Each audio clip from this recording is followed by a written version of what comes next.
Кетті ма? Біз дайындалып алайық, іске асырайықшы. Қайырлы күн, есімім Кеңесбай. Бүгін мен ұсынатын 3 кітаппен таныс боламыз. Бірінші болып таныстыратын кітабымыз Санжар Керімбайдың «Өзбекәлі және мәдени майдан» атты кітабы. Мемлекет және қоғам қайраткері Өзбекәлі ағамыздың өнегелі өмір жолында ұлтқа қызмет етудегі батылдығы мен адалдығы қатар сипатталған кітап оқырманға ұлттық құндылық пен патриоттық сезім ұялатады. Бұл кітапты мен 10-нан 8 деп бағалаймын. Вторая книга называется «Антихрупкость». Автором является Насим Талеб. В этой книге вы получите знания про способность личности или целой системы не просто выдерживать непредсказуемые разрушительные события, но при этом, то есть благодаря им, становиться лучше и сильнее.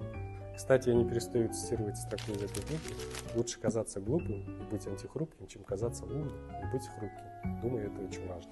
Поэтому я считаю, что эта книга достойна на твердую 10 из 10. Это книга Робина Шарма, она называется «Клуб 5 часов утра».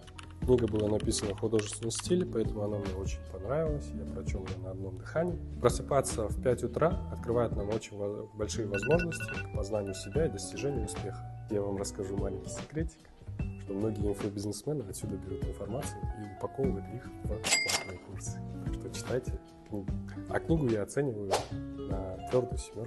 Ал сен бұл кітаптарды оқыған болсаң, төменге комментарий қалдырып кет. Пока!